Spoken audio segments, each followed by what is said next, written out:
laaw la cat président nag war laa woo war laa jox xaalis bu baree bari ndax yaa ngi dimbali Sénégal yaa ngi jël sa alal di ci def Sénégal di dimbali néew di doole yi di dimbali xale yi yëre ak dàll bàyyi woo daara yi bàyyi woo dara kay dama ni awa Tiringa barke Serigne Touba da ngay dem dara du la téye ne leen Tiringa demoo ko yor waaw awa mbaaragaloo damay laaj mbaaragaloo bul tiit bu ragal sa yaay da laa ñaanal affaire bi ndey ci ra sa frère a ngi sa wet sa ci yow rek ma defe ne jëkkër la sax booba nekkate du jëkkër xoolal nekkate sa frère la doon ndax da laa jege xoolal frère bu mel nii boo ko amee da koy téye Gassama frère bu mel nii boo ko amee da koy téye xoolal nga man lu baax way wëndeelu nga xoolal sa yaay da laa ñaaral xusal ci lëndëm tëbal paranteer jaaral fu la neex ndee leen garaat ci ku ko mat ku ko matul jaru koo jox garaat ci ku ko mat waaw Caam Babel Demba Caam way wëndeelu nga yaay da laa sàkkal baay da laa sàkkal yaay ta affaire bi ndey ci la danga man lu baax te di ko def tey ma di ko relève ba mu neex ma dara duma tee xoolal I don't care Adama Caam I don't care doo leen ma laaj fu ma jëm Koura Mbaye foo jëm doo leen ma laaj fu ma jëm doo leen ma laaj fu ma jëm a ci Cheikh Seck dama deret la ne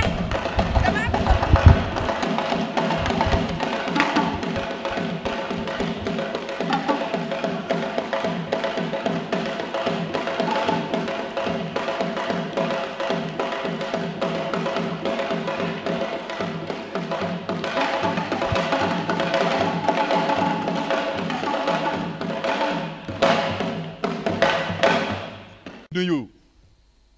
di am mbégte di leen dalal fii ci bésu Tiringa diaspora tey di bés bu màgg ci ñun ndax di bésu Sénégal ñu fekk fi sunu mbokk yi nga xam ne ñooy waa Italie ñoom ñu dalal nu yaatal nu ba nu yaatu ci réew mi tey ba indi Sénégal teg ko fii ci diggu Bergamo kon jaaraama ñoom waa Italie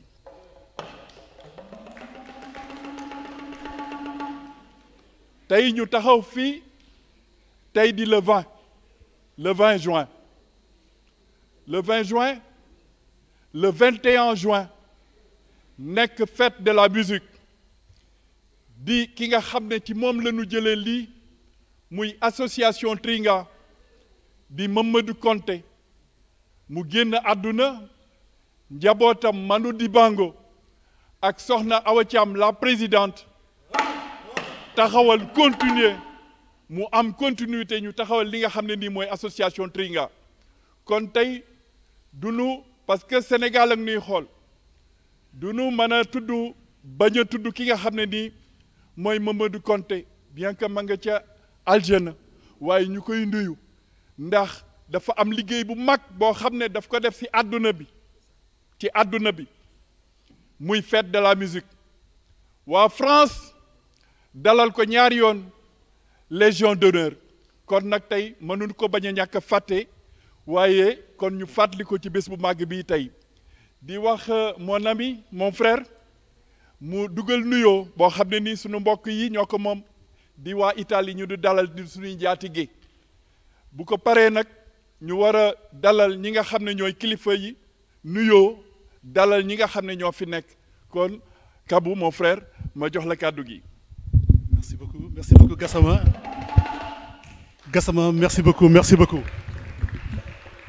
Alors, c'est avec un grand plaisir que nous sommes aujourd'hui ici. C'est vrai que au Sénégal, on parle français. On va commencer d'abord à parler le Wolof, comme Gassama l'a bien expliqué. On va aussi parler aussi en français pour saluer aussi nos autres qui sont ici. C'est avec un grand plaisir que nous sommes aujourd'hui ici à Bergamo pour présenter aussi c'est en quelque sorte 3 grandes pistes qu'on va démontrer aujourd'hui. Le pourquoi la mostra pourquoi la présentation de toute cette exposition en peinture qu'on va aussi dérouler avec Gassama, qui va nous expliquer le pourquoi tout cela. Et aussi la présente Awa Thiam va venir bien approfondir le pourquoi aussi cette présence de la communauté italienne et sénégalaise ensemble pour que, à la sortie de cet événement, on puisse au moins atteindre les objectifs qu'on s'est fixés. Grazie mille e soltanto per salutare aussi la comunità italiana che sono qua. Oggi il Senegal è con l'Italia che tutti insieme siamo uniti qua per un motivo ben determinato. E soltanto per dimostrare che in Senegal c'è una ragazza che si chiama Awa Thiam, insieme con la sua squadra, con qua Gassama, hanno pensato a portare dal Senegal fino qua in Italia l'associazione Tringa. Cosa vuol dire Tringa? Sicuramente la Presidente Awa verrà a spiegare il perché Tringa questo nome e perché anche oggi il 20, per dire che il 21 è la festa della musica. Sicuramente verrà per dimostrare anche il perché abbiamo scelto questo giorno, per approfondire la mostra anche che oggi abbiamo scelto di fare oggi per raccogliere proprio soldi, per raccogliere fondi per dei motivi molto interessanti che in Senegal lei insieme con la sua team, la sua squadra hanno voluto fare e insieme con questa comunità italiana mano sulla mano cercare di proprio arrivare a questo obiettivo. Grazie comunque. Gassama ti do Grazie fratello mio, grazie a tutti. Allora adesso iniziamo con la Presidente Awa Thiam, Presidente dell'association Tringa. Pare ñu dal ci ñi nga xam ne ñoom it war nañu fi jël kàddu kon sama gars yi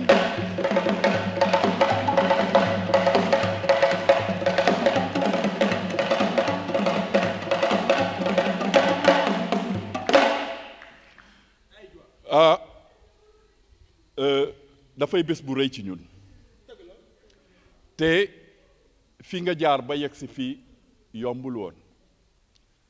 ndax ñun sunu réew muy Sénégal ku ko xam ne jigéen ñi dañu jiitu yàlla moo def lool ndax boo demee remonter l'histoire da ngay gis Faidherbe bi muy ñëw keroog Sénégal di coloniser ci Sénégal dafa fekk jëmbët ak ndate yàlla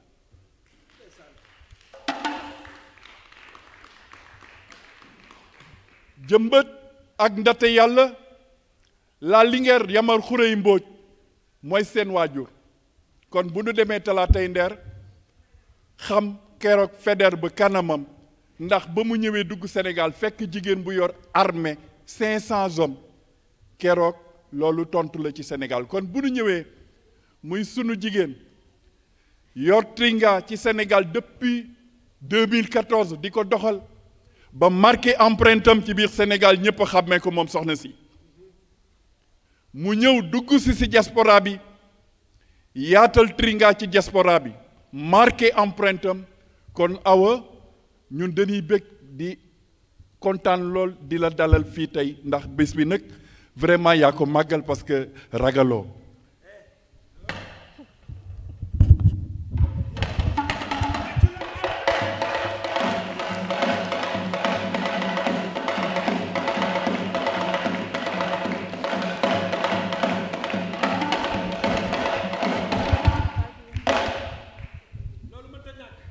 Merci, Grand Gassama.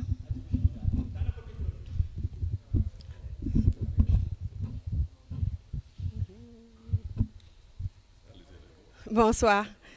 Merci, Grand Gassama. Je vous remercie beaucoup. Je vous remercie. Je vous remercie yéen ñi fi nekk ñëpp.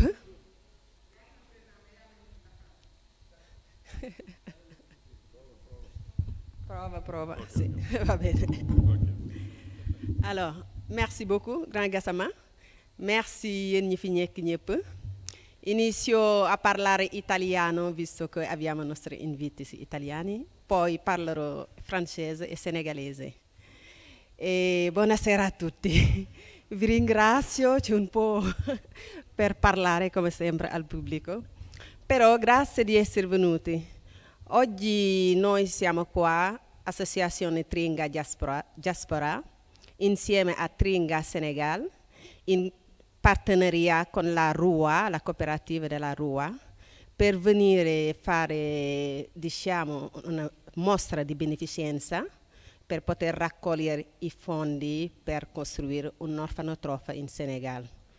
Abbiamo scelto il 20 giugno perché Tringa è il nome di mio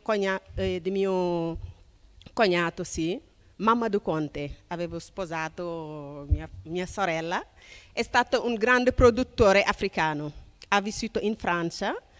ha avuto tanti premi dello Stato francese, è riconosciuto in Francia e tutto, e lui con il ministro come si chiama? Jacques Lannes, della cultura in Francia, che ha potuto inventare la festa della musica, 21 giugno. Quindi facciamo veramente un ringraziamento a Mamadou Conte, e purtroppo è mancato anche il 20 giugno. Per quello abbiamo scelto questa data, è un po' difficile il domenica, però abbiamo tenuto a questa data per rendere omaggio a Mamadou Conte. Quindi preghiamo per lui e le ringraziamo. Preghiamo veramente per tutti anche, e vi ringraziamo di essere venute, mi avete preso così, quindi ringrazio tutti che sono qua, ringrazio la Daniela della RUA perché abbiamo iniziato un percorso a Humboldt dove vogliamo costruire questo orfanotrofio. È venuta da noi, ha vissuto anche una festa così e ci ha ispirato a fare una così anche in Italia per poter condividere questo momento di gioia nella beneficenza. Era importante, quindi vi ringrazio di tutto il cuore, la RUA, tutto quello che fate per noi. Ringrazio anche il signor Renzo Russi della Croce Rossa, ha tenuto a esserci, è veramente un onore di far parte di voi ed essere presente. L'avvocato Romina anche, del Partito Democratico, ma noi li prendiamo come Africa 3000 perché questo è importante. Anche lei aveva un progetto di andare in Senegal per aiutare l'ospedale, però c'è stato questo momento, purtroppo abbiamo rimandato e siamo sicuri che faremo tutto questo. Grazie allo studio De Baielli anche che ci ha disegnato questo veramente casa per l'orfanotrofio di Humboldt. Grazie alla casa Frigerio che è sempre qua per tutti noi. Grazie alla Presidente dell'UNICEF,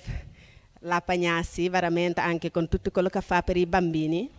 E grazie a tutti i miei veramente paesani senegalesi che sono qua, perché io da solo non posso fare tutto questo. Prima non vivevo a Bergamo e prima anche avevo fatto Tringa in Senegal, ma con il loro aiuto a iniziare con Gran Gassama, con Kairi Ndieme che è venuto da Rimini per la festa, e veramente all'africano ci sono molti che sono in ritardo, arriveranno, ma grazie a tutti voi, quindi la festa è vostra. Grazie a tutti.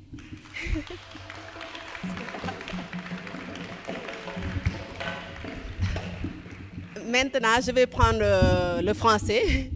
et je remercie tout le monde. Aujourd'hui, c'est la journée de la culture, c'est la journée de l'amitié, c'est la journée de la coopération internationale. Donc nous, les Sénégalais de la diaspora, notre seconde vie est en Italie, mais on n'a jamais oublié notre pays d'origine. On est toujours là, mësuñu toog fàtte Sénégal, parce que tey jii bu ñu defee lu toll ni 20 juin, ñu ne nan fête de la musique, en même temps nañu def benn exposition de bénéficenza pour jaay suñu réew, pour jaay la destination Sénégal, pour jaay notre culture. Donc c'était important ku nekk jóge ba dëkk bu nekk pour ñëw. Xëy na moment bu Covid bi sax moo tax dañuy respecter distance yi ba léegi parce que ñu ngi ci, mais nit ñi waroon na gën a ñëw. Nit ñi am na ñuy ñëw te lépp rek dañ ne lu mën di demee dañuy ñëw pour jiima jaay suñu réew, pour jiima def social, parce que ensemble on peut faire beaucoup de choses. Moi toute seule j'aurais pas pu faire quelque chose, mais ñoom Grand Gassama laa fi fekke, ñoom Grand Mor laa fi fekke ñu dalal ma aussi à Bergamo, ñoom Njéeme jóge Rimini, ñoom Ndey Mari jóge Brescia, donc vraiment fii ñëpp immigré yëpp fi nekk. Te immigré yi bu nekkee Italie rek du pour rek vivre pour ñoom ou bien yónnee xaalis, c'est pour jaay suñu réew, pour jaay suñu destination, pour jaay suñu art, suñu culture, et pour aussi di récolter ay fonds et puis di récolter aussi yeneen ay lits de maternité gi yëpp pour yóbbu suñu réew donc du pour ñun rek personnellement pour ñun suñu réew yëpp la donc maa ngi remercier yéen ñi tax Tringa jóge Sénégal mën a ñëw fii maa ngi remercier aussi ñi nga xam ni ñoo ma jàppale jusqu'ici fàttewuma leen fàttewuma kenn di remercier suñu partenaires italiens yi ñëw waa Roi ñëw nañu coopérative Roi ñoom la nekkal en collaboration amoon ay projet Sénégal Covid bi moo taxoon war duñoo ñëw ñi Africa 1000 lañu waa Croce Rossa e la mairie de Bergamo perché li dico un po' in italiano ringrazio la Marchese perché quando abbiamo avuto la festa l'anno scorso ci ha fatto un patrocinato ci ha dato una sala per fare il nostro forum. Si è scusato prima, doveva arrivare ma non riesce a arrivare presto, quindi questo lo ringrazio. Torno nel senegalese. maa ngi remercier ville de Bergamo bi nga xam ne yu ñu war a def dañ ñu ci jàppale ñoo ñu jàppale woon pour forum daaw Covid bi ñëw ak yooyu yëpp donc maa ngi remercier vraiment ñëpp di wax un hommage à Mamadou Konté mu ngeen ñaanal ko parce que le 20 juin la décédé woon te le 21 juin Mamadou moo ko créé pour fête de la musique donc vive la musique, vive la coopération internationale, vive le social et vive le Sénégal et l'Italie en coopération. Merci. Merci.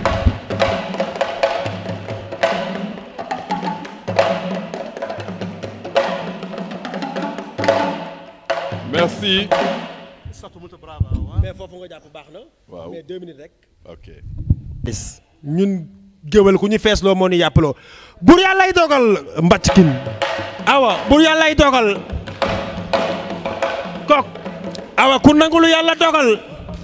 awa ku nangulu yàlla dogal doo sonnu sa xol du jeex ku nangulu yàlla dogal doo sonnu sa xol du jeex waaye ki bañ li yàlla dogal di nga sonn jaaxle kenn du ko faj sa dara du leer awa yéemu naa ci bur bi yàlla da lay bégal nga def lu baax jaar fi mu digle da lay bégal moo taxit mbàccxin kin caakin moo taxit awa moo taxit yàlla teral na la tey moo taxit kuy tëgg da ngay soxor moo taxit ci sama gaay moo taxit foofu baax na moo taxit yaa waral lii awa yaa waral lii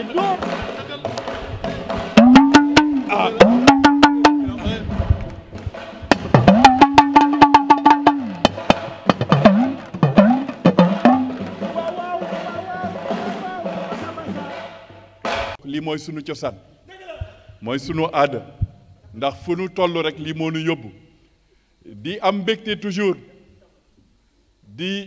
profito dell'occasione anche se non parlo bene l'italiano ogni tanto dico che devo andare a fare il test meglio però c'è una signora che si chiama Dania vicina a Yassine è una Yassine Diallo è una di noi e Dania ha preparato tante cose per Senegal, per quelle che stiamo facendo. Perché vedete questa banca lì di Tringa, perché siamo sempre nel progetto di costruire questo materna, questo palazzo, questo terreno che abbiamo lì in Senegal. Quindi vi ringrazio molto Dania e ringrazio Fabio e ringrazio tutta la vostra famiglia per l'aiuto che avete portato per Tringa. Di kontaan di bég bu baax ci bés bi ndax li nu fi indi mooy li nu bokk te mënuñu ko séddoo muy Sénégal ndax Sénégal moo nu defal lu nu kenn defalul Sénégal moo nu jox lieu de naissance kon fii Sénégal rek moo nu fi indi ñu jàlloog ñu baax jigéen ñu baax soxna Mariama Gueye di gis soxna Kayri Lo gis soxna Adama gis leen yéen ñëpp ngeen di ay Linguère di ay Lyon bëgg Sénégal kon bés bi macha allah neex na ba pare waaye ritorniamo per la dottoressa Daniela Merida, présidente Roi. Grazie. Buonasera a tutti, sono Daniela, la presidente della cooperativa Roi di Bergamo. La cooperativa Roi lavora sul territorio di Bergamo da circa 30 anni sul campo dell'accoglienza e dell'integrazione di persone di origine straniera. I primi senegalesi arrivati a Bergamo ancora agli inizi degli anni 90, quelli che chiamavamo i migranti economici, da allora ad oggi hanno fatto dei processi di integrazione veramente, veramente importanti, e la cooperativa continua oggi a occuparsi di queste politiche, offrendo servizi che vanno dai corsi di italiano, di alfabetizzazione, sostegno al lavoro, sostegno alle donne, e aver incontrato Awatiam è stato importante perché ci siamo uniti anche in progetti in Senegal. Purtroppo il Covid l'anno scorso ci ha fermati, ha fermato i progetti, però siamo pronti per ripartire insieme. Per cui grazie per l'invito, grazie per questa festa e buona continuazione. Grazie. Grazie, dottoressa Daniela Merida, Presidente Roi. Gaï, nanu tàccu doctoresse bi waay may leen.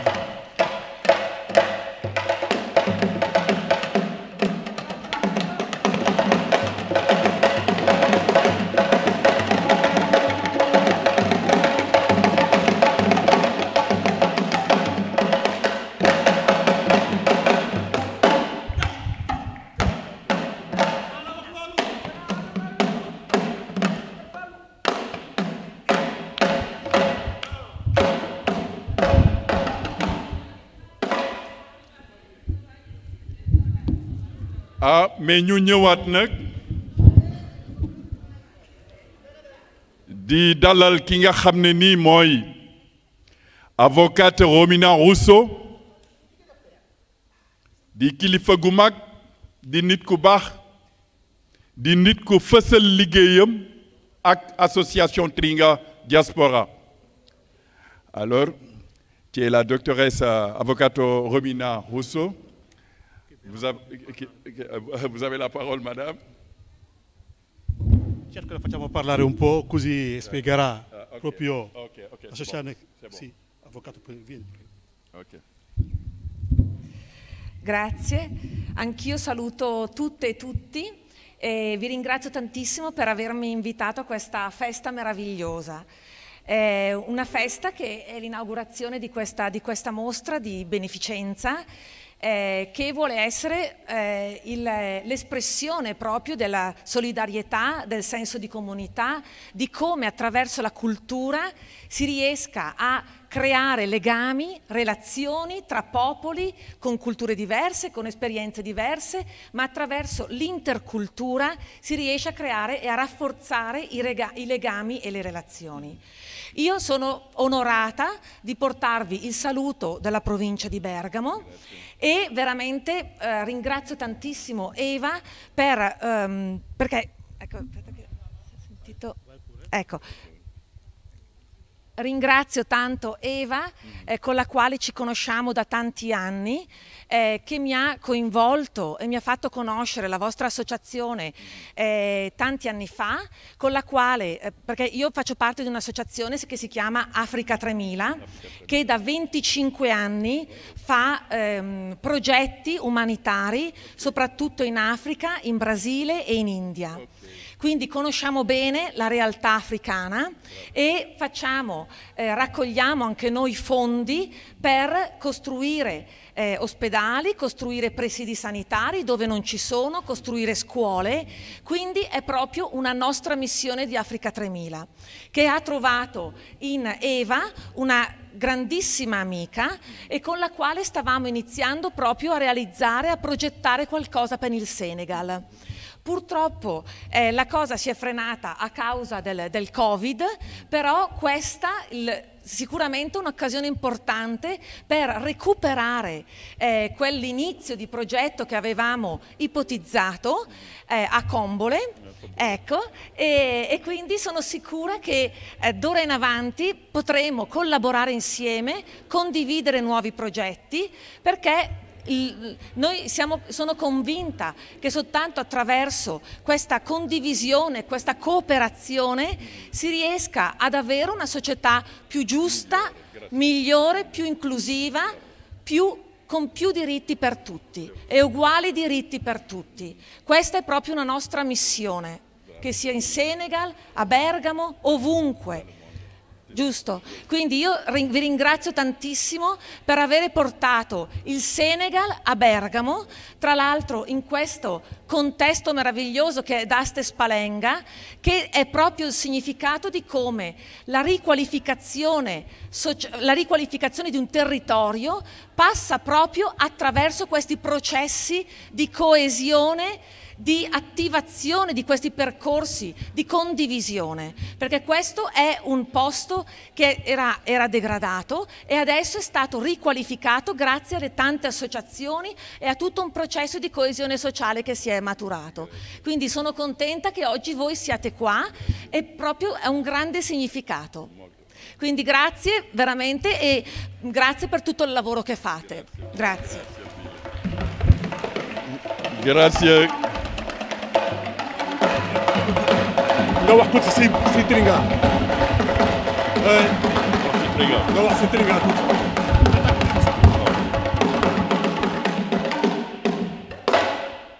Gassama dégg nga tubaab yi lu ñu wax. gis nga Tringa lu mu liggéey dafa mel tey Sénégal. ngeen représenté fii.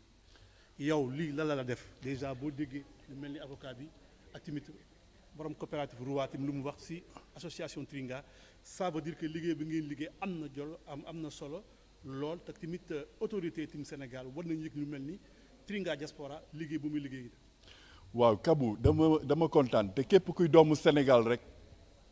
kontaan nga fekkee ndaje bi gis avocat bi li mu wax muy autorité yi nga xam ne jël nañ fi kàddu li nu wax ñoom waa dëkk bi kon Tringa bu osé tey taxaw ci bés bi di wane liggéeyam ci association bi ci social tubaab yi di sunu ay njaatige ñëw taxawaay bu rafet bii tey xol dafay sedd kon dañuy bëgg rek di kontaan Kabou. Quindi vi ringrazio molto Dania e ringrazio Fabio e ringrazio tutta la vostra famiglia per l'aiuto che avete portato per Tringa. Di kontaan di bëgg bu baax ci bés bi ndax li nu fi indi mooy li nu bokk te mënuñu ko séddoo muy Sénégal ndax Sénégal moo nu defal lu nu kenn defalul Sénégal moo nu jox lieu de naissance kon fii Sénégal rek moo nu fi indi ñu jàlloog ñu baax jigéen ñu baax soxna Mariama Gueye di gis soxna Kayrilo gis soxna Adama gis leen yéen ñëpp ngeen di ay Linguère di ay Lyon bëgg Sénégal kon bés bi macha allah neex na ba pare waaye ritorniamo per la dottoressa Daniela Merida, presidente Roy. Grazie. Buonasera a tutti, sono Daniela, la presidente della cooperativa Roy di Bergamo. La cooperativa Roy lavora sul territorio di Bergamo da circa 30 anni sul campo dell'accoglienza e dell'integrazione di persone di origine straniera. I primi senegalesi arrivati a Bergamo ancora agli inizi degli anni 90, quelli che chiamavamo i migranti economici, da allora ad oggi hanno fatto dei processi di integrazione veramente, veramente importanti e la cooperativa continua oggi a occuparsi di queste politiche, offrendo servizi che vanno dai corsi di italiano, di alfabetizzazione, sostegno al lavoro, sostegno alle donne. E aver incontrato Awatiam è stato importante perché ci siamo uniti anche in progetti in Senegal. Purtroppo il Covid l'anno scorso ci ha fermati, ha fermato i progetti, però siamo pronti per ripartire insieme. Per cui grazie per l'invito, grazie per questa festa e buona continuazione. Après-midi à tout le monde, lo dico a tout le monde, merci. Allora, vi ringrazio per questo invito. Io ho conosciuto Eva qualche anno fa casualmente, non sapevo dell'esistenza di questa bellissima associazione, vedete ho comprato la maglietta immediatamente e niente, io mi occupo di UNICEF per quanto riguarda Bergamo e provincia e tutti i giorni quando sfoglio le pagine della press che ci arriva con le notizie da parte di tutto il mondo di quello che succede sia in Europa ma soprattutto in America, in Africa, ci rendiamo subito conto che c'è tantissimo da fare. Quello che fa UNICEF in tutto il mondo è importante perché dà supporto, comunque è un'associazione mondiale che dà supporto ai governi e alle popolazioni, soprattutto per quanto riguarda i vaccini. Penso voi saprete tutti, in questo periodo l'UNICEF sta cercando di vaccinare tutto il mondo attraverso questa società che si chiama COVAX e so che è arrivata anche in Senegal. Quindi io do supporto all'UNICEF in Italia, noi siamo un paese comunque ricco, ma all'estero, nei paesi poveri, l'UNICEF opera tantissimo. Volevo solamente informarvi, Eva è al corrente, quest'anno ho deciso di partecipare a un progetto importante, non è in Senegal ma è accanto. E è in Costa d'Avorio, Côte d'Ivoire ad Abidjan. Noi abbiamo una startup UNICEF che costruisce mattoni in plastica. Per farvi capire, sono dei mattoni praticamente come Lego perché si innestano uno sopra l'altro senza necessità di aggiungere cemento o altro, e nell'arco di una settimana si può costruire una scuola, un plesso scolastico con molta velocità.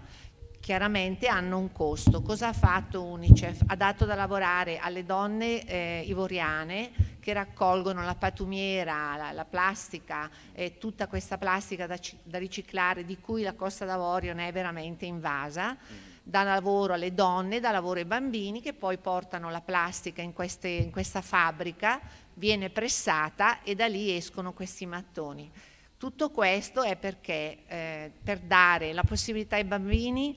di una scuola sicura, non nella capanna, e soprattutto perché, come sappiamo tutti, la cultura è la cosa più importante. Il futuro dei nostri figli è basato esclusivamente sulla cultura e questi bambini hanno bisogno di scuole. E questo progetto lo sto portando avanti con molta serenità e sono sicura che Bergamo sarà generosa. E poi magari spero di trovare un progetto insieme a Eva per il Senegal, perché ho saputo, mi sono poi informata, vabbè, la sede in Senegal dell'UNICEF è a Dakar e qualsiasi cosa dovreste aver bisogno, se io potrò intercedere lo farò con molto onore. Grazie a Eva, grazie a Romina che anche lei fa parte della famiglia, diciamo, UNICEF, perché quando faccio spettacoli viene, parla della sua esperienza e porta la realtà con mano e mi ha sempre protetto e mi ha sempre dato una mano. La ringrazio tantissimo e l'unione fa la forza. effet bu rëy am na léegi ci ki nga xam ne nii mooy Elisabeth Paganesi, présidente UNICEF, dafa lancé message bu am solo àdduna bi yëpp war koy dégg ndax wax na ba wax ne pour ñàkku bi, pour nit ñi ñàkku pour mën a génn ci li nga xam ne nii mooy Covid-19 di pandémie ñëpp war ci bàyyi xel. fàttalikuwaat sax ba 1920 sunu maam Seydi Hadji Malick Sy yàlla na sunu borom tabaraka wa taala yokk ay leeram gétt Ndar dañ ne woon du ñu ñàkku mu ñëw yëkkati loxoom ñu ñàkku ko nit ñi ñàkku kon mu mel ni message bi dugg na pour ñëpp bàyyi xel ne Covid-19 ñu ngi ciy génn waaye li ciy génn nit ñi dëgg mooy ñun ñàkku ba mën a reprendre sunu vie normale kon Kabo li fi jaar lépp dafa dugg ci intégration li fi jaar yëpp dafay yaatal ndax ci bi nu déggee ki nga xam ne nii mooy présidente Rouen wax ji mu wax lu ubbeeku la lu boole ñëpp la nga dégg ki nga xam ne nii mooy avocat Romina Rousseau idem kon ñun ñii nu fekki si vraiment ay njaatige yu mot njaatige lañu kon loolu lu nu rafetlu lañu buñ ci jógee nag ñu dalal ki nga xam ne nii mooy Luigi Cirillo président Bracciolette Verdi. Volevo semplicemente approfittare di questa occasione che Eva mi ha riservato per presentare la mia associazione che abbiamo fondato da pochissimo, da dicembre. Ci occupiamo di recuperare vestiti per donarli ai senza tetto della provincia di Milano e Bergamo. Siamo un nucleo centrale di 20 ragazzi, però poi abbiamo tante persone satellite attorno che ci aiutano soprattutto nel recuperare i vestiti e anche del cibo. Sono stati dei mesi duri anche per i senza tetto, perché molte mense hanno chiuso, ci sono stati comunque problemi anche per l'ospitalità e quindi abbiamo deciso di dare una mano anche a loro. Siamo alla ricerca di un posto dove poter organizzare i vestiti ricevuti. Per ora stiamo usando il mio box e quindi niente, se qualcuno ci potesse aiutare ci farebbe tanto piacere. Ringrazio Eva, mia tirocinante di fisioterapia e massoterapia, che mi ha dato questa occasione. Grazie. Grazie mille. Okay. Ciao, buongiorno, buonasera a tutti. Io sono Carlo di Wave, di Sandwave, e abbiamo il piacere appunto di essere presenti anche noi qua stasera e di collaborare con Tringa Diaspora, quindi è veramente fantastico. Se già non so se già conoscete Wave, Sandwave, alcuni di voi penso proprio di sì. È questa app che consente di inviare soldi verso l'Africa, verso il Senegal, senza commissioni, in modo praticamente istantaneo e in modo sicuro. Quindi quello che noi vogliamo fare, il nostro obiettivo è quello di semplificare l'invio dei soldi all'estero e di renderlo così semplice come inviare un messaggio. Quindi sostanzialmente questo, diciamo, è il futuro, di portare la tecnologia per migliorare i trasferimenti verso l'estero. E non voglio tenere proprio troppo il discorso e poi faccio parlare anche te. Comunque noi siamo qua, se volete vi aiutiamo a creare un account e vi diamo anche 5 euro di credito gratis perché siete venuti qua. Grazie. Okay. Grazie Carlo. Assalamu alaikum mbooloo mi. ñu ngi nuyu kenn ku nekk ci turam ak santam di leen ziara di leen balu wax gannaaw bi ñu leen baalee ba noppi di ñëw rek di ànd ak mbokk mi Carlo moom moo représenté Senwave léegi en Italie. Senwave nekk ñu xam ne pour envoi xaalis Sénégal, donc on fait une première. Ils ont bouleversé le marché, ñoom rek ñoo fi ñëw pour yóbbu Sénégal xaalis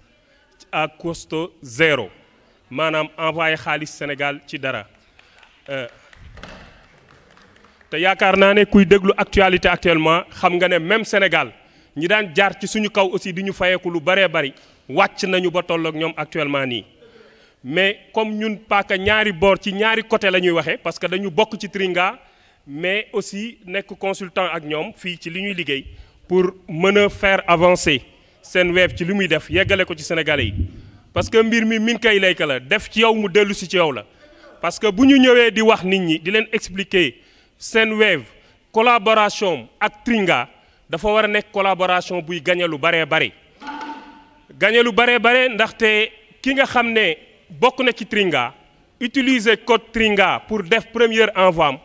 Tringa dina ci am 10 euros mu dimbalee ko ci œuvre de charité yi nga xam ne moom la ñuy def mais yow mi nga xam ne aussi yow yaa def premier envoi bi am nga 5 euros bu xam ne Senwave jox na la ko offerte benvenuto. donc mu mel ni collaboration yii ak ñi nga xam ne ñoom la ñuy defal parce que ñun aussi suñu xaalis la ñuy liggéeyee ñun ñoo leen di jox mais lañ leen di jox dañ ciy faj suñu soxla mais gannaaw buñ ciy faj suñu soxla mu tëdd noo xam ne aussi dina am lu dellu si ci ñun mooy li nga xam ne moom la ñu taxawal tey je pense que loolu la ñu indi woon ak Senweb di lancer waale en même temps que code Tringa bi génn na su ko Tringa dugalee ci ay réseau ñooñu mën ko jàllale kenn ku nekk ci say xame su ko defee lépp la cee mën a judd muy dana ñëw ci participer li nga xam ne moom la Tringa di liggéey sur le plan social ñu ngi gërëm ñëpp di sant ñëpp merci.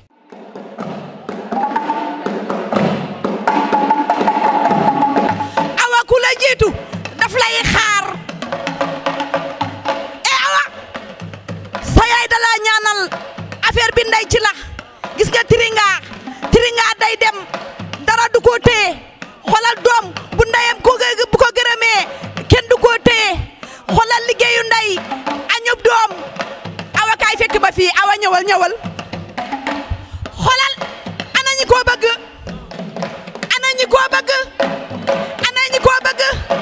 woy wundeelu la awa Tringa noonu nga rafete dikk leen seetaan e jamaanu waar dikk leen seetaan hey dikk leen seetaan waaw jamaanu waar dikk leen seetaan sa yaay da laa gërëm doom bu ko ndeyam gërëmee woy wundeelu la dikk leen seetaan awa Tringa ñëw na dikk leen seetaan waaw Tringa xoolal day dem dara ku di ko téye dee leen ko jox mi di ma jox woy wundeelu la dee leen ko jox mu di ma jox woy wundeelu la waaw laaw la cat président nag war laa jox xaalis bu bare bari ndax yaa ngi dimbali Sénégal yaa ngi jël sa alal di def Sénégal di dimbali néew di doole yi di dimbali xale yi yëre ak dàll bàyyi woo daara yi bàyyi woo dara kay dama ni awa Tringa barke Serigne Touba da ngay dem dara du la téye ne leen Tringa demoo ko yor waaw awa mbaaragaloo damay laaj mbaaragaloo bul tiit bu ragal sa yaay da laa ñaanal affaire bi ndey ci ra sa frère a ngi sa wet sa ci yow rek ma defe ne jëkkër la sax booba nekkate du jëkkër xoolal nekkate sa frère la doon ndax da laa jege xoolal frère bu mel nii boo ko amee da koy téye Gassama frère bu mel nii boo ko amee da koy téye xoolal nga man lu baax woy wundeelu nga xoolal sa yaay da laa ñaaral xusal ci lëndëm tëbal parenteer jaaral fu la neex nee leen garaat ci ku ko mat ku ko matul jaru koo jox garaat ci ku ko mat waaw Caam Babel Demba Caam woy wëndeelu nga yaay da laa sàkkal baay da laa sàkkal yaay ta affaire bi ndey ci la danga man lu baax ta di ko def tey ma de ko rele ba mu neex ma dara duma tee xoolal I don't care e Adama Caam I don't care doo leen ma laaj fu ma jëm Koura Mbaye foo jëm doo leen ma laaj fu ma jëm a ci Cheikh Seck daba lereet la ne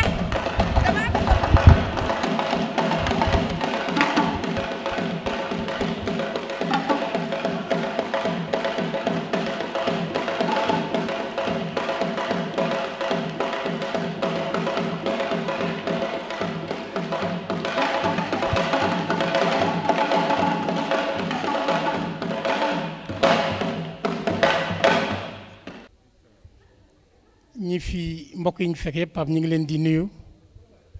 xëy na ñun tey acte de présence lañ doon def waaye dafa nekk devoir ci ñun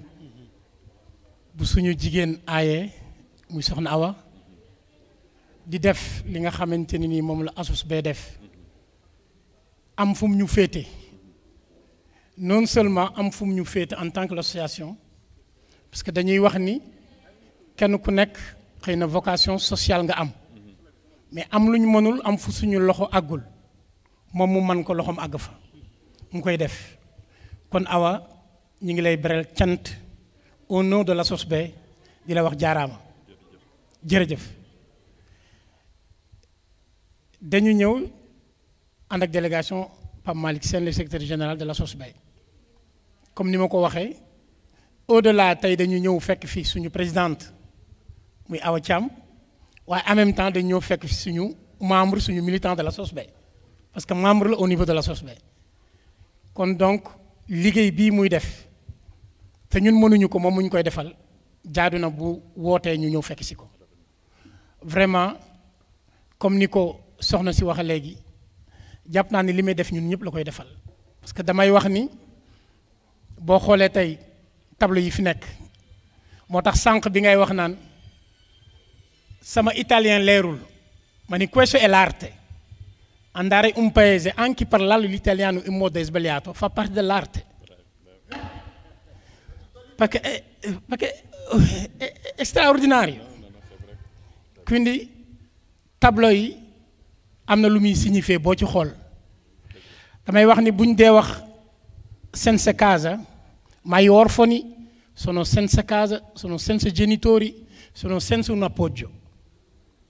Con chi lavora per aiutare questo, noi abbiamo il dovere di sostenerlo, di aiutarlo, ma anche di ringraziarlo. Veramente grazie. Ringraziando tutti i cittadini italiani che sono qui con noi, naturalmente non è la prima volta che quando organizziamo questi eventi li vediamo insieme a noi. Noi abbiamo superato la comunità senegalese in provincia, soprattutto in Italia. Possiamo dire che abbiamo superato l'integrazione. L'integrazione è dentro di noi, è proprio dentro di noi. Abbiamo superato questo, diciamo, inghippo, ma siamo insieme, vivere insieme, mano a mano, aiutarci a vicenda, diciamo, per aiutare l'umanità. Non solo i senegalesi, non solo l'immigrazione, ma aiutare insieme l'umanità. È l'umanità che serve un aiuto. Penso che questa giornata di oggi significa anche questo, perché la nostra Presidente Thiam Awa ha sempre lavorato in questo senso, quello di aiutare, di dare mano, di dare visibilità a chi purtroppo non può avere la visibilità. Gli orfani che sono in giro, parlando più mondiale su tutto il territorio mondiale, però soprattutto parlando sul piccolo a livello del nostro territorio senegalese. Ci sono dei orfani che non hanno possibilità di andare a scuola, di andare solo a recarsi magari i primi, diciamo, bisogni per quanto riguarda la sanità. Quindi abbiamo bisogno degli ospedali, abbiamo bisogno degli aiuti, abbiamo bisogno di, diciamo, seguirli quotidianamente. È quel lavoro che sta facendo lei. Io come presidente della SOSB, l'associazione senegalese bergamaschi, da 30 anni che lavora sul territorio, però dicevo prima, abbiamo un pezzo che noi non riusciamo a raggiungere, però tutti insieme, ognuno il suo pezzo, possiamo complessivamente dare un mano. Questo un pezzo ce l'ha lei, noi abbiamo gli altri, ma questo pezzo ce l'ha con la Tirenga. Quindi ringrazio Awa ancora, ringrazio tutta la presenza, anche i cittadini. Questa è la bellezza senegalese che avete visto, i vestiti. Saluto tutte le donne, che veramente dove andiamo la bellezza senegalese si vede. Quindi grazie anche a voi su questo sostegno, grazie a tutti, grazie ai tecnici che ci sono, la Diaspora Vision, grazie ancora. Ringraziando i tamburi, quando sentite i tamburi sapete che comunque qualcosa dell'Africa suona, soprattutto e specificamente del Senegal. Quindi grazie a tutti, eravamo qui solo per portare il nostro sostegno dell'associazione, grazie ancora, di nuovo, grazie mille. Vivre lii lépp ça n'a pas été facile parce que période Covid ville bi nekk muy Bergamo ñoo ci gënoon a esser colpité ñoo ci gënoon a sonn donc maa ngi masawu ñëpp ba pare soog di jëm ci lii nii dañoo waxoon nañ ci génn ñu tasee ñun ñëpp pour fête de la musique bi nga xam ne 21 juin la ñu ñëw fêter ko ensemble mais dans la bienfaisance jàppalante parce que jàppalante moo tax ñu def Tringa Sénégal pour aider les orphelins ñëw ba Italie ñu ne ak diaspora bi nan jiima aider suñu dëkk nan ut ay partenaires italiens nan ut partenaires yoo xam ne mën nañ ñu aider ci santé bi ndax Sénégal ñëpp xam na ni santé bi mooy loolu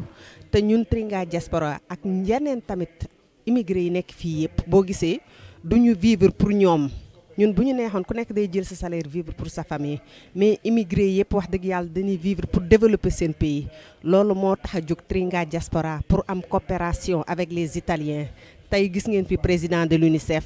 gis ngeen fi mairie de Bergamo gis ngeen fi association La Roi mi ñu permettre ñu def nii gis nañ fi la Croix-Rouge de Bergamo donc personnalité yi fi ñëw bari nañu te pour am coopération pour am ay dons pour yóbbu suñu réew donc c'était pour important pour ñun ñu invité ñu ñëpp ñu lancer suñu objectif ba nga xam ne mooy ren daf benn orphelinat benn centre maternel au Sénégal parce que boobu ba léegi depuis 2014 Tringa mi ngi def ci orphelinat yi léegi nag dañ ne nan am suñu propre orphelinat suñu propre centre maternel ku dul orphelin nga nekk démunu une personne démunie man nga faa ñëw di fa jànge gratuitement moo nekkoon objectif bi donc wane suñu culture destination Sénégal ndax tey gis nañ fi lépp gis nañ ñun ñu solu sénégalais gis nañ produit sénégalais gis nañ togg aussi sénégalais ak suñu musique sénégalaise parce que demain le 21 juin tey le 20 juin di décès Mamadou Konté ñu koy rendre hommage parce que moom bu dee fête de la musique mooy le ministre de la culture Jacques Lang ñoom ñoo lancé fête de la musique Sénégal ñu ngi ciy wax yëpp te chaque année ñu rendre ko hommage daaw journal Le Monde dañu pourquoi duñu ut ñun spécial un jour pour Mamadou Konté bu ñu ko jagalee parce que dañuy fêter partout la fête de la musique mais moom moo incité avec Jacques Lang mi ko fekkoon ba Dakar donc voilà ñu ne nanu jël aussi ñun tey fêter Mamadou Konté ñaanal ko aussi ci décès bi mu fi jógee parce que sama beau-frère la woon mook sama sœur mooy sëy di leen nuyuwaale sama sëy en passage ak sama neveu Mamadou Mano Dibango bi tax ma créé Tringa Diaspora ñun ñaan ñoo ko Tringa Sénégal donc objectif bi mooy réunir ñëpp parce que waa Berlogna ngi fi waa Rimini ngi fi waa dëkk yëpp a ngi fi ñu waa Italie aussi ñëw nañ jàppale ñu mairie Bergamo dañuy jàppale ñu xam ni les immigrés ñun ñëpp ànd nañ développer suñu dëkk fii rek doyuñu ñu jàpp ci jàppante ensemble am union ensemble pour être plus fort am suñu loo xam ne dinañ ko def suñu orphelinat objectif ren bi donc loolu la woon plus que xaalis bi c'est vendre plutôt la destination Sénégal plus que xaalis bi c'est écouter le projet Tringa plus que xaalis bi c'est écouter la coopération entre les deux pays ensemble pour le développement du Sénégal. Tringa mi ngi sosoo ci village yu Mamadou Konté la woon parce que Mamadou Mali la juddoo ñëw Sénégal Mali mooy origine am mu ñëw Sénégal bi mu ñëwee Sénégal après mu immigré en France donc bi mu créé Africa Fête dani xaaral ma def ko ci sama dëkk aussi parce que origine c'est important mu jël Tringa daf benn centre culturel au Sénégal ñëpp xam nañ ko tous les artistes internationaux et nationaux ont été au Tringa. Youssou Ndour a été au Tringa, il a collaboré avec Mamadou Konté. Manu Dibango, il a été produit par Mamadou Konté. Salif Keita, Angélique Kidjo, et il a travaillé avec Sony. Je me rappelle Baba Mal bi mu daan ñëw Tringa pour rencontrer waa Sony. Donc c'était pas maintenant artiste amul waa Daara ji waa Alioune Mbaye Nder amul benn artiste boo xam ne au Sénégal mën na ni la jaarul Tringa amul benn artiste Jacques Lang da daan ñëw Tringa man yenn saa yi sax léegi damay xool télé bi ñoo xam ne ils sont inaccessibles mais Tringa laa doon nekk ak ñoom Tringa laa leen doon gisee. Donc voilà, il a voulu aussi faire répercuter le nom de son village et loolu moo taxoon aussi ñun ñu ne bu ñu effacer loolu nan tudde suñu association Tringa nga xam ni ça va rappeler Mamadou Konté parce que kenn waru ko fàtte donc voilà le nom Tringa. Awa tey le 20 juin suba le 21 juin 21 juin ku ko xam moom mooy fête de la musique dafa mel ni wax bi yëpp daal dafa mel ni Mamadou Konté dafa lié ak daal fête de la musique leen kàddu nga siy wax fu mu nekk nii tantôt suba la ñuy célébrer la musique te tamit ki initié lii tamit su musique lañ ko xam ne baax a baax homme de culture la. waaw loolu moo tax encore je dis une fois que le organiser quelque chose le dimanche ci dëkk tubaab yi c'est difficile mais ñun on a voulu relever ce défi parce que nee nañ woon même bu fekkoon du réussir sax ñun ñu retrouver ne serait-ce que 2 personnes pour fêter Mamadou Konté pour fêter anticiper la fête de la musique parce que demain c'est lundi mais c'était important ñu tase fenn anticiper fête de la musique bi tasanteeg 20 juin Mamadou jóge ci àddina bi donc concilier les deux et c'était important pour ñun ñi ngi koy fêter dans la musique ce qu'il a toujours voulu je pense que Mamadou si on lui avait demandé danaan funérailles nan ko koy commémorer nii dans la musique. Il ne me l'a pas dit, mais je connais Mamadou Konté. C'était un artiste, une personne vraiment qui aime sa culture. Donc, nous avons fait le 20 bi, on avait fait, il y avait le Covid encore, on avait fait un concert en ligne avec les frères Guissé ren def nañ ko physique ñaan nañ yàlla def ko festival tous les ans ñu ñëw def fête de la musique en pensant à Mamadou en l'honneur pour Mamadou Konté merci.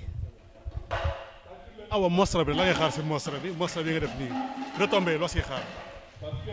retombé mostra bi c'est pour construire suñu centre maternel bi ñu am objectif ren bi ñu am un dîner de gala aussi ren bi ñu bëggoon a def depuis le Covid pour ñëw lancer ko pour ñëw construire ko donc objectif bi loolu la woon am na déjà ñu réserver tableau yi am na ñeneen ñu ne dinañ jënd aussi donc lu ñu ci jël rek c'est pour Tringa c'est pour le social c'est pour le Sénégal merci. merci beaucoup Awa Thiam dégg ngeen ko moom mooy présidente Tringa tey mu organiser bés bu rëy boo xam ne fii si Bergamo fii si Italie ñu jéem a doon waxtaan ak moom taaxeelu dégg tamit kàddu yoo xam ne moom daal la lancé moom tamit la wax daal si bés bi di ko sant di ko gërëm bu baax a baax merci beaucoup Awa. ñu ñëw tey fii Bergamo le 20 juin Tringa woote muy bés bu rëy bu am solo ñu gis une forte présence de la communauté italienne tubaab bi autorités yu bëri jaar nañ fi défilé ku nekk am seede boo xam ne moom la ñu seede ci association Tringa yow mi yore kàddu bi di liggéey ak Awa Thiam Gassama historiquement lan mooy Tringa balaa ñu dugg ci waxtaan bi. Kabou laaj nga laaj bu am solo Tringa dafay association boo xam ne ni li ko tax a jóg mooy dimbali néew gi doole dimbali jirim ak bayo dimbali koo xam ne nii rek soxla nga Tringa taxaw na pour yëngatu ci wàllu social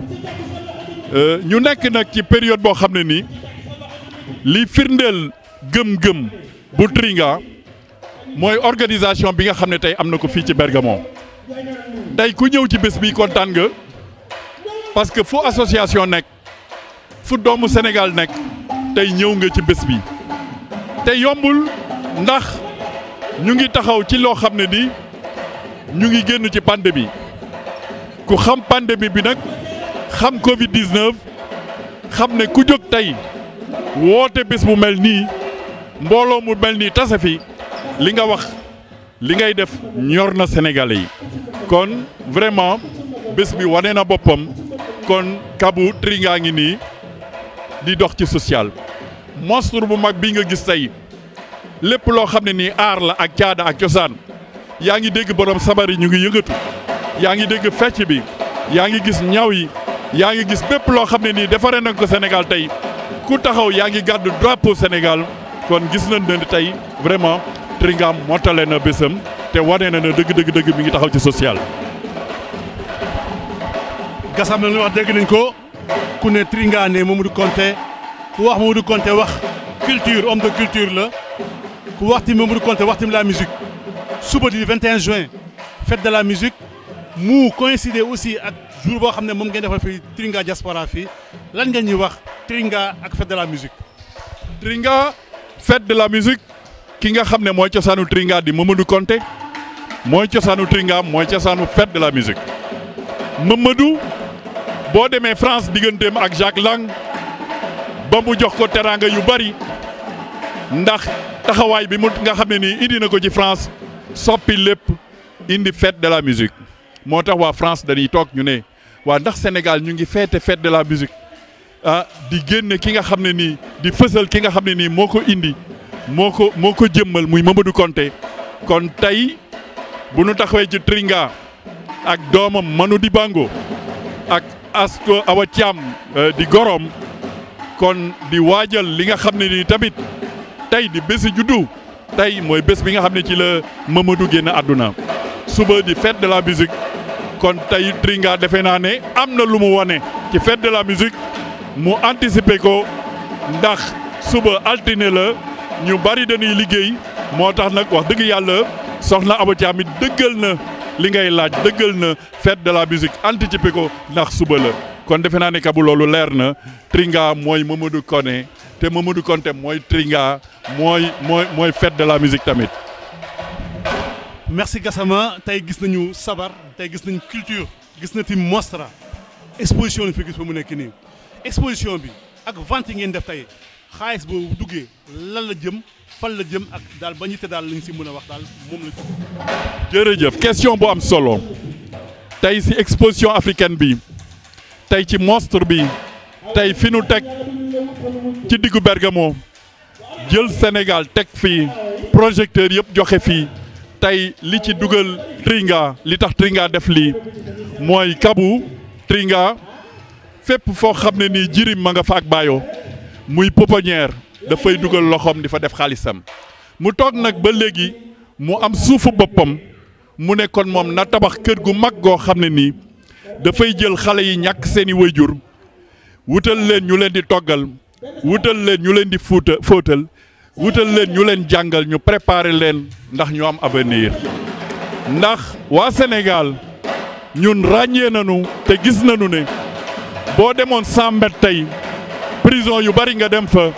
ña nga fay fekk ñu ci bari ay jirim lañu ak Bayo koo ci laaj daf lay wax ne dama teel a ñàkk sama papa sama maam moo ma yar moo tax combat bu noble bii nga xam ne nii soxna Awa Thiam taxawal na ko ci Tringa lu mu am fii tey xaalis bu mu fi am ma ngay jël xaalis boobu jënd ko ciment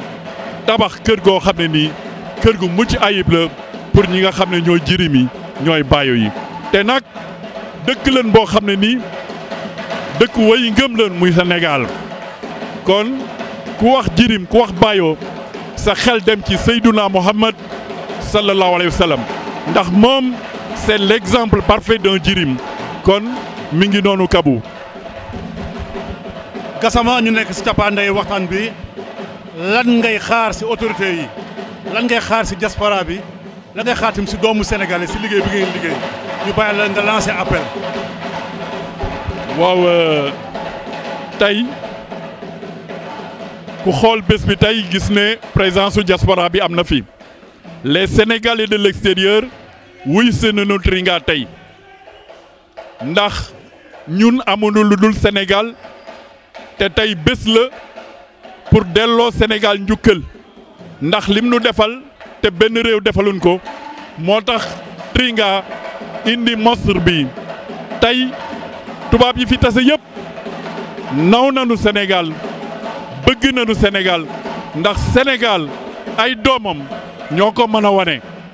kon tey vraiment rafet na ñi fi jaar ñëpp ba ci présidentu UNICEF kilifa yi fi jaar ñëpp rafetlu nañu association Tringa kon tey Kabou defe naa ne sunu gouvernement sunuy njiit war nañu bàyyi xel ci Tringa ndax Tringa kat mi ngi dundal Sénégal te dundewu ko kon loolu vraiment gis nañu ne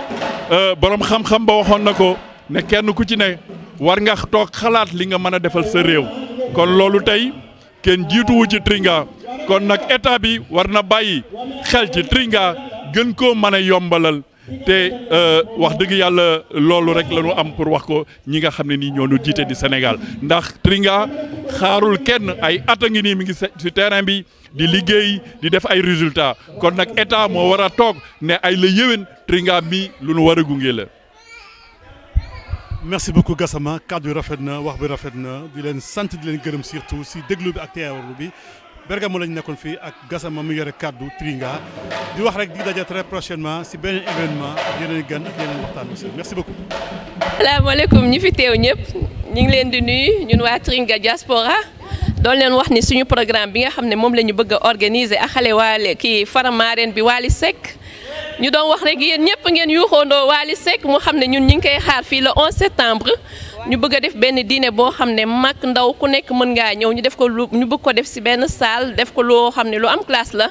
nga xam ne ku nekk di nga mën a ñëw teew bégee ak Wally ndax Covid bi daf ñoo tënkoon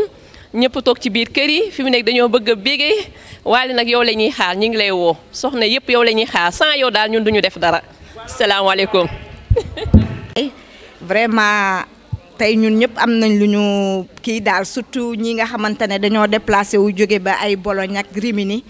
ñoom ñëpp ñi ngi kontaan ci ñoom seen teewaay di leen wax ne leen ñi ngi programmé waat leneen incha allahu rabbi le 11 septembre bu neexee borom bi comme ni ko Kumba waxee rek def bëgg nañ def benn dîner de gala di ñaan yàlla que cette fois-ci rek ce sera une réussite boo xamante ne ñun ñëpp nañ ko fekke daal waaw incha allahu rabbi maa ngi kontaan jërëjëf.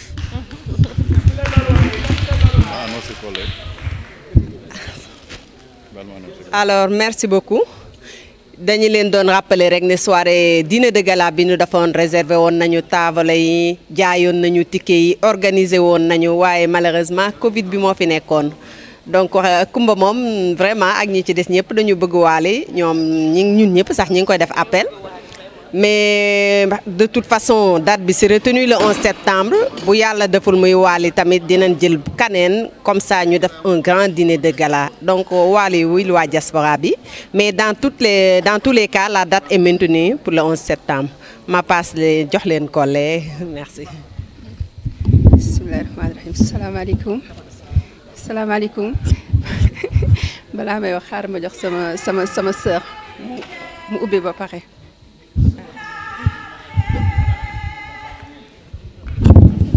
yëf yi neex na walaay ndeysaan neex na